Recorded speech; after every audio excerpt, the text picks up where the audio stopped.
Hey guys, welcome back to Allison Unfiltered. Um, Today's just going to be crap.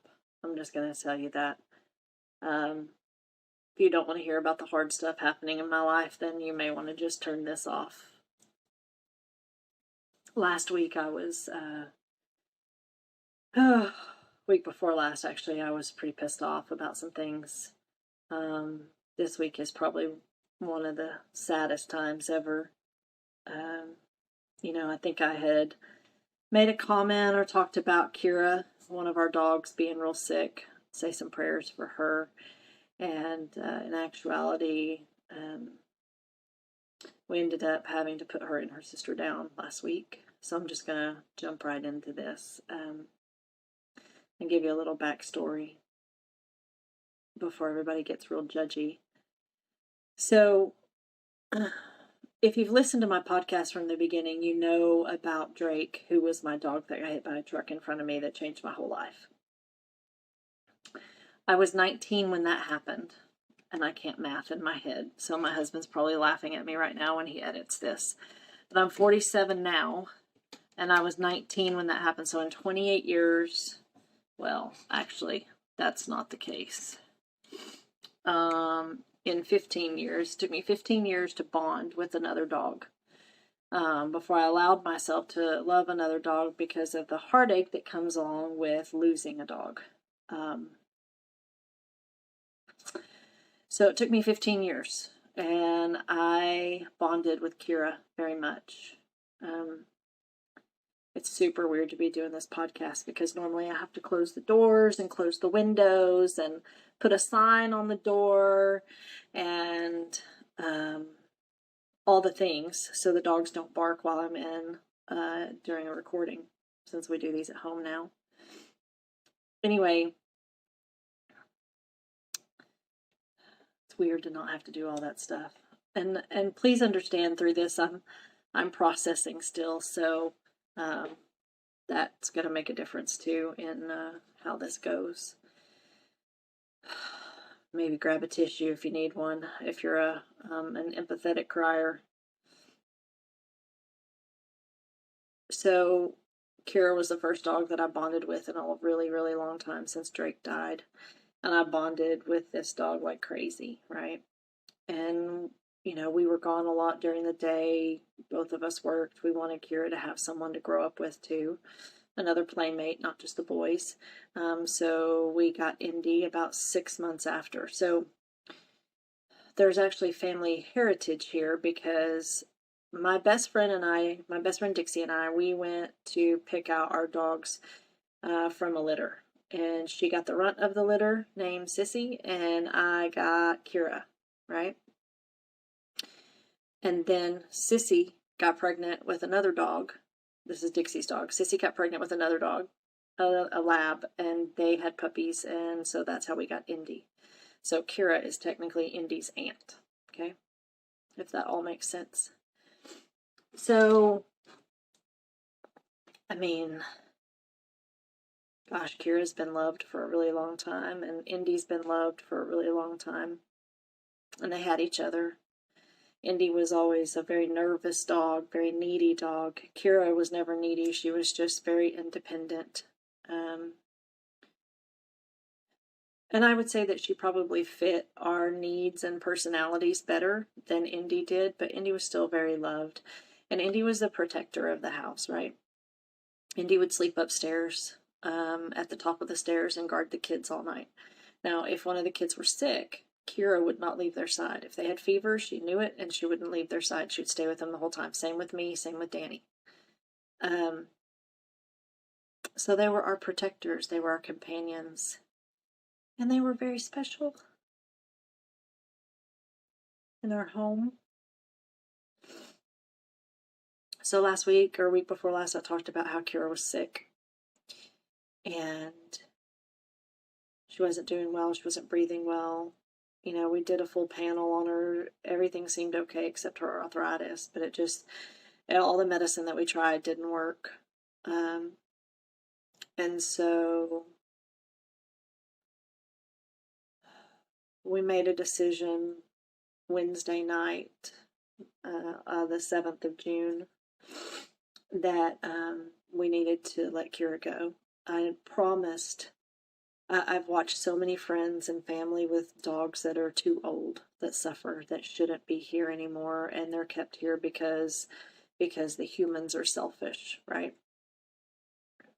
That's how I feel about it. I'm not trying to judge anybody. You do what you want to do with your life.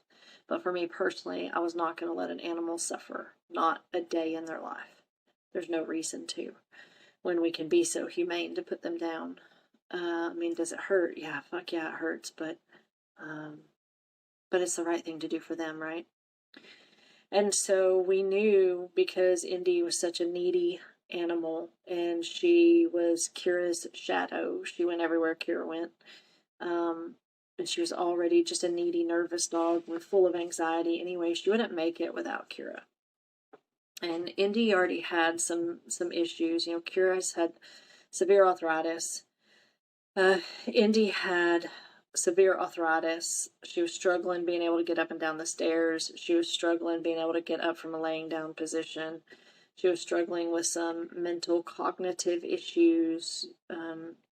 You would call her in from outside and she would just look at you like she didn't understand what you were saying, and then she would cower down, and that's not a good sign either, you know, because those dogs have never been mistreated in any way.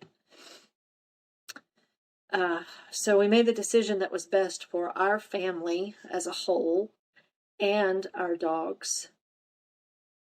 And we chose to let Indy go with Kira. They were both, Kira was 13 years old in January. Indy would have been 13 years old in December. So they were about 6 months apart in age. And we also knew that Indy's daddy, who has passed away, sorry, my nose is itching. We knew that Indy's daddy, who had passed away, and before he did, he had severe dementia. And nobody wants to live that way, right? And if they're going to be running in doggy heaven, they need to be running in doggy heaven together, because those dogs did everything together.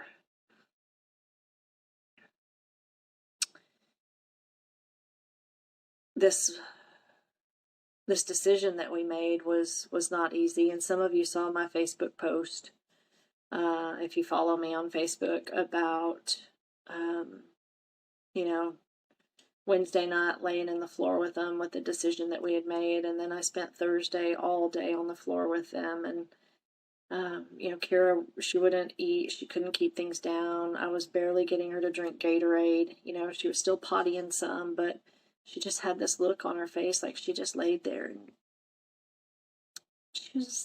it was like she was just saying, "Mom, I don't feel good. Mom, this is awful. Mom, can you make it stop?"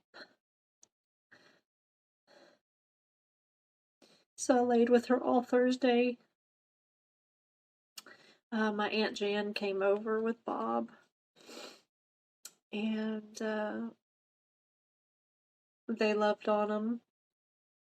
My mom came over and got on the floor with them, brought them marshmallows, which are their favorite things in the world.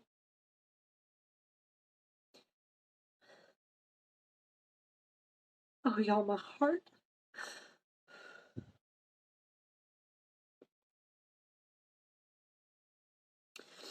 We knew we had to make a decision week before last, because we were leaving to go to Mexico on a vacation that we had been promising our kids.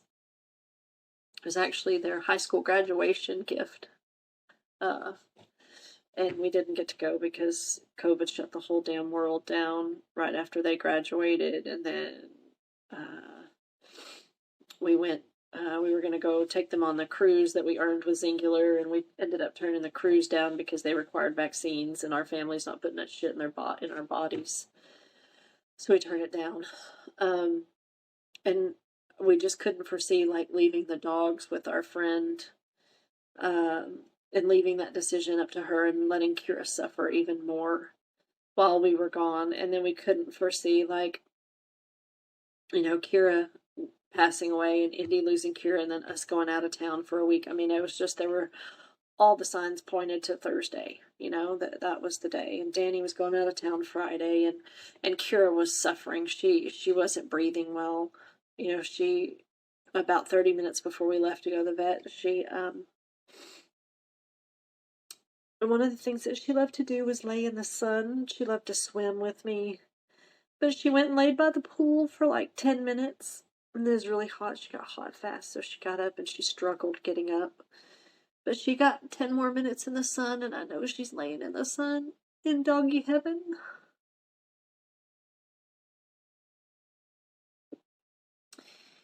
And one of her favorite things to do was go for a ride. And when I had my old car, I took her for rides all the time. There was dog hair everywhere in my car, and I just didn't care. And then I got a new car, and it was a Jaguar F-Pace, and I just didn't want the dog hair in this car. It was like the most grown-up car I'd ever had, you know, so I wanted to keep it nice and hold its value and all those things. So the dogs rode in the car, but they rode in the back in the hatch, and there was plenty of room for them. They were just fine. But Kira was a front seat rider. She liked to ride in the front seat. Indy didn't so much like car rides. So anyway, she always knew what that word meant, but she hasn't been on a ride, aside from maybe the kids taking her here and there in years, and going back and forth to the vet, you know. And so I sat in the back seat with her, and I put a sheet down. And well, before that, I asked her if she wanted to go on a ride, and she heard the car start, and she got up and she like walked to the back door, her ears perked up. She had like these like radar bat ears, right? And she just sat, and there's a picture on my Facebook of it if you want to go check it out. My Facebook's Alice and Jed Damscove. But she's sitting at the back door waiting for her last ride. And she tried really hard to sit up most of the ride so she could see out the window.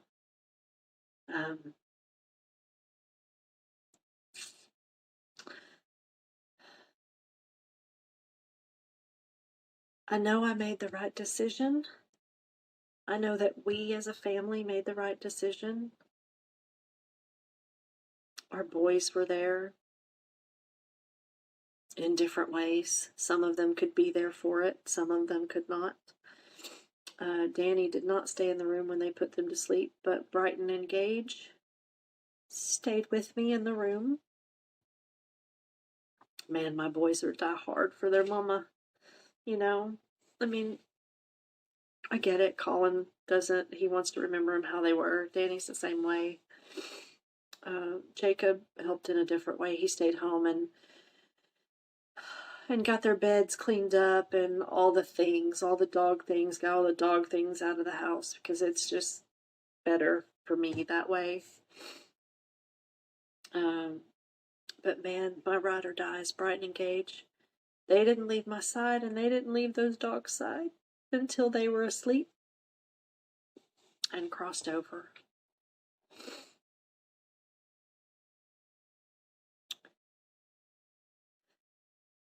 And so they were taken to a place called Pets and Friends here in Tyler, which was a crematorium. They bury the dogs and stuff. And the next morning I had to take the keepsake for them to put their ashes in. And I don't know if you can see behind me. Some of you are listening to this, some of you are watching. But if you see on the third shelf from the bottom, there's their paw prints and the keepsake that they're in, and their collars and the little puppy dogs that they slept with for a long time. The shelf above that is a shelf of all the other people we've lost in our lives. And if you look right above it on that fourth shelf, you'll see a bandana dog collar, and that was Drake's from a long time ago. So I have all my dogs together, and we went this morning and picked up Kira and Indy's ashes. And that was hard. Oh man. That was really, really hard. Danny had to go out of town today, and he drove me there this morning, so I didn't have to do that by myself.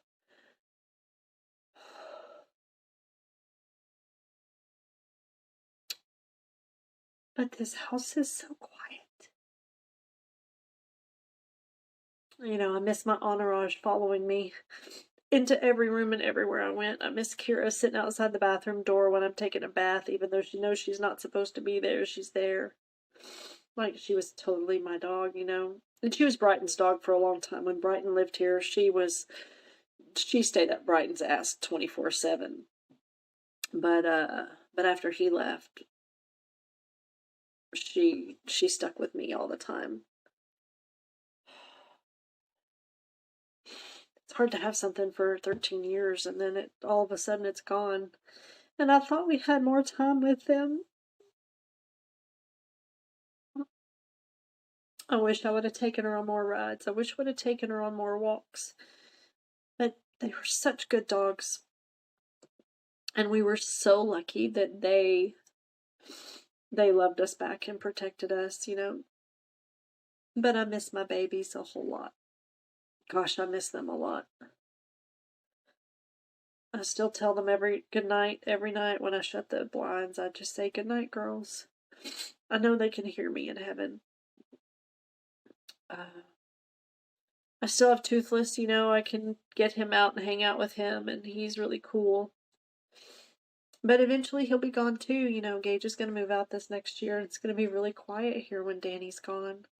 And my dogs were my companions. They went everywhere with me. If I was inside, they were inside. If I was outside, they were outside, you know? So, it's very lonely here right now. And I'm not ready for another animal. I don't know if I'll ever be. I don't know if I'll ever put myself through this again. And so, we went to Mexico last week, to Cancun. And I needed that for my soul. The ocean is good for my soul, for sure.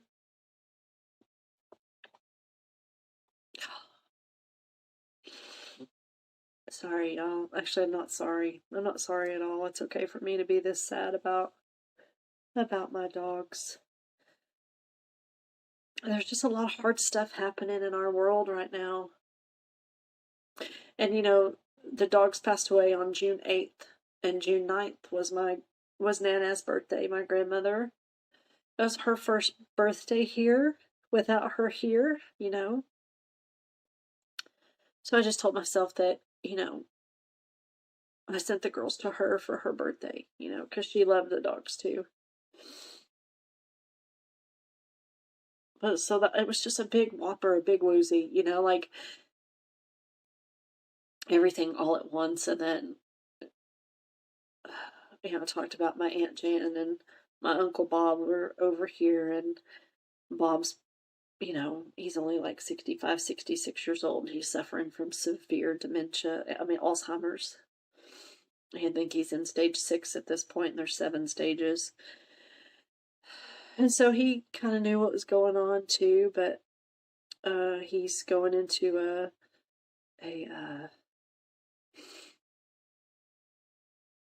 what's the word I'm looking for?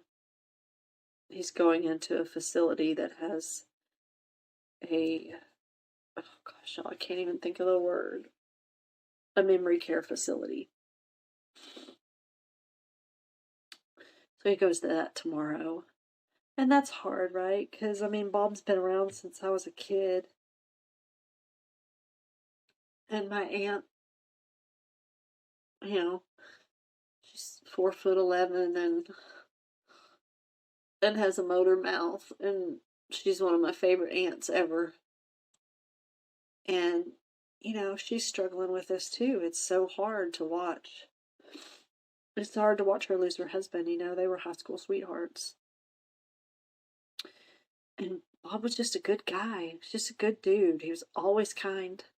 Always sweet to my kids.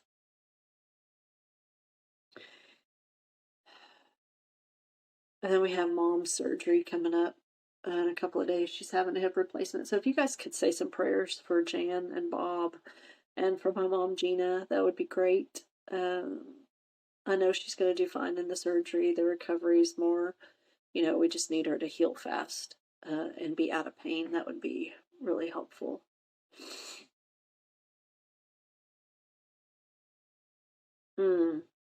So I'm going to change gears a little bit because I have to stop talking about the dogs and all this sad shit and I want to talk a little bit about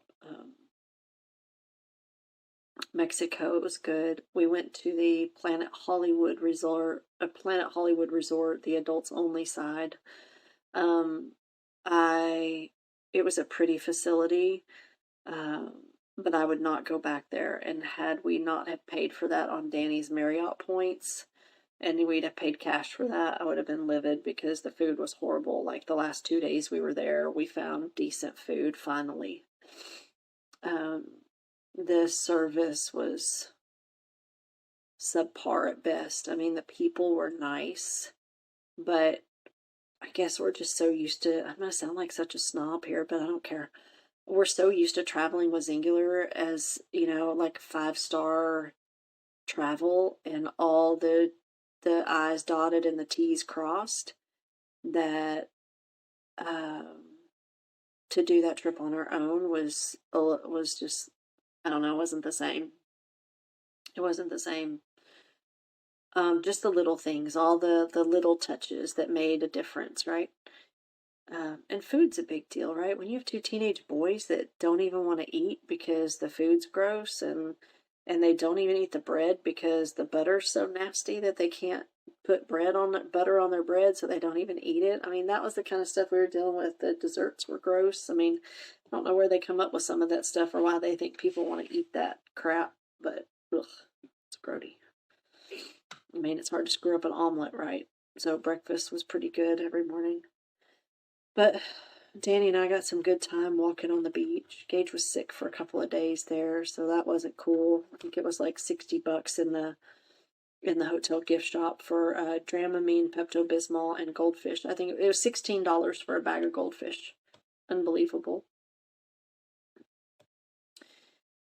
But all in all, the purpose was to be at the ocean and for me to humble myself before God and realize how small I really am and how powerful He is, and how powerful the ocean is, and how powerless I truly am when it comes down to it, And so it was just a great, humbling experience. And, Danny and I walked on the beaches. We walked a couple of times a day and got a good tan. And, for the most part, the kids had fun and Jacob got to relax. And once Gage felt better, he was catching lizards and stuff all over the place. So it's good family memories. But interestingly enough, I only took, I'm a big picture taker, and I only took 20 pictures on the whole trip. I'll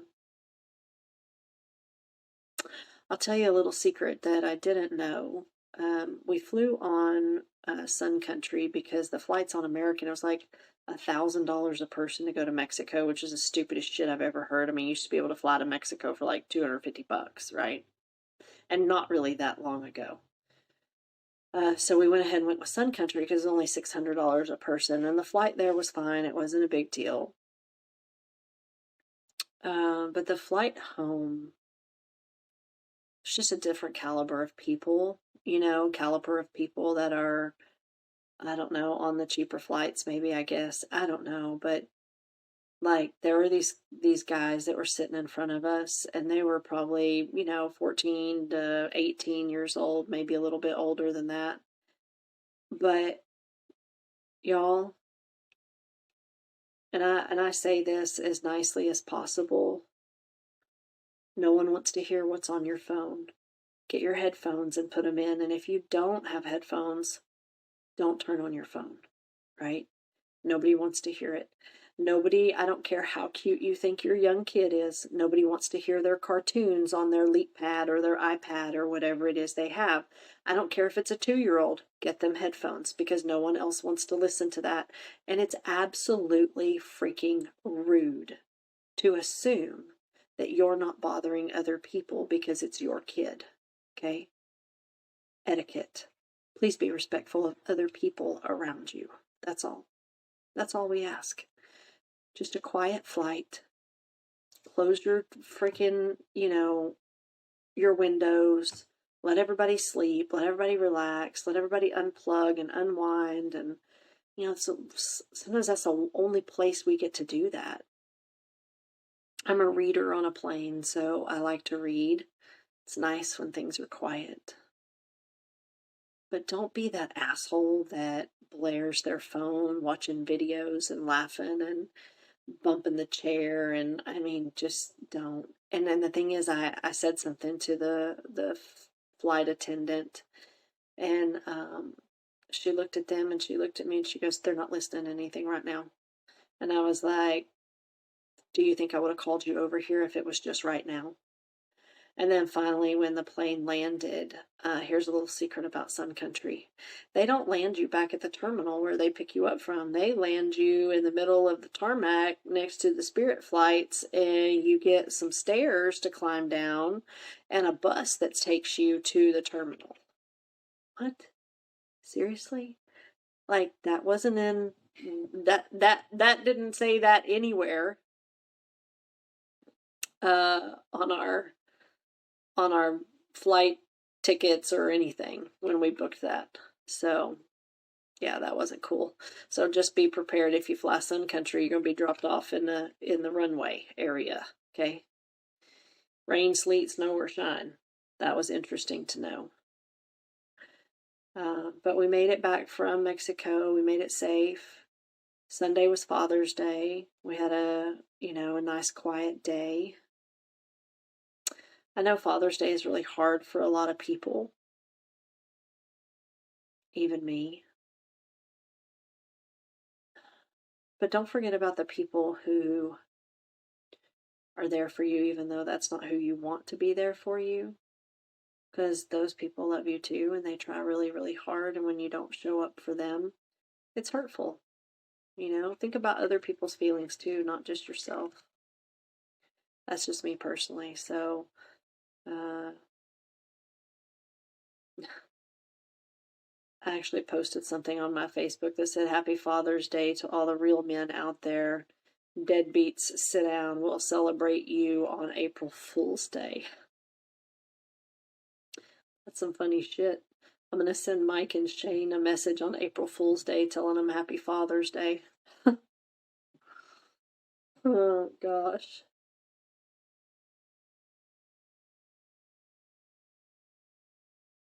I would not change the kids that I have. I love my kids. My kids are amazing. But if I had the opportunity to see in the future and see what piece of shits their fathers were, God, I would have made different decisions. I have watched my kids hurt profusely because their dads aren't what they need them to be. I don't know.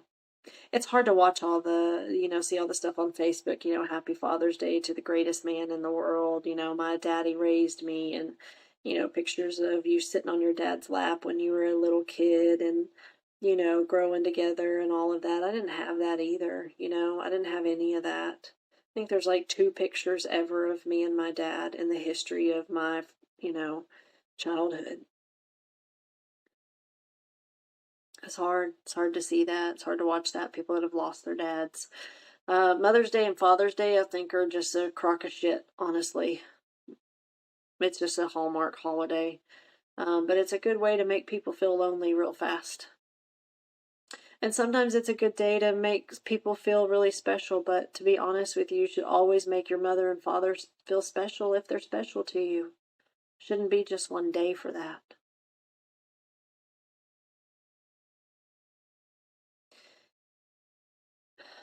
Life is, gosh, there's so many roller coasters. There's so many ups and downs. There's so many things that are changing and ebbing and flowing, and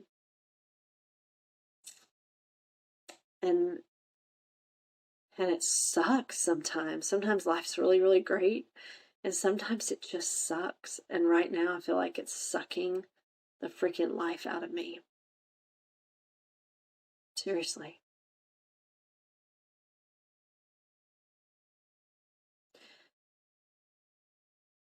I just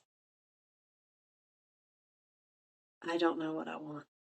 I just want things to be different. I want things to be happy. I want people to be happy again. I want people to not struggle anymore. I want people to not think I'm an asshole. There I go with that people pleasing shit again, right? I don't know how to navigate this world right now. So I'm just putting one foot in front of the other and hoping to God I get to the next day. You know, we're very fortunate, we're very blessed. We have a beautiful family, and even though part of that family is not here anymore, we're still fortunate. We're still blessed to have had the girls for 13 years in our life. And you know, I have an amazing husband and amazing kids, and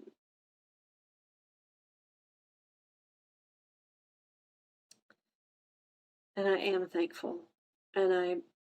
And I'm so thankful to God for all of the things. Right now, this is hard stuff. It's hard to navigate, like I said. I'm ready for another vacation. And I just got home from vacation, right? Anyway, I could just sit here and ramble my thoughts for the next 30 minutes, but I'm not going to do that to you because you're probably bored to death by now. But don't forget to say a prayer for Jan and Bob, and for Gina for her surgery. And pray for our family, please, that we get through this struggle. I mean, the routine. I'm such a creature of habit, right? So the routine, the house just feels weird. The routine, I don't know what to do. It's just different.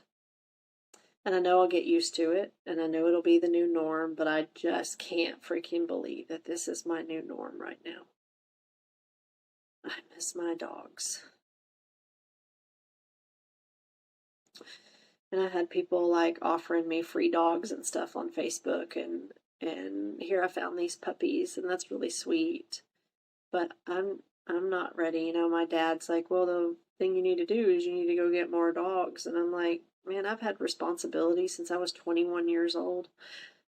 As lonely as it may sound, I'll find some more books. I don't want any more responsibility for another, God, 10 years. Can I just worry about me and Danny? And the boys are going to move out soon, and it's going to be real quiet around here. But maybe that's what we need, is some quiet to focus on ourselves and our marriage and those things. Anyway, those of you that are struggling out there, I feel you. I hear you. I see you. Shoot me a message. You know, let me know you heard this. I'm thinking about you. I'm praying for you. Let me know how I can pray for you. All of those things. And I love you lots, guys. Thank you for watching. Thank you for listening. Thank you for hanging on.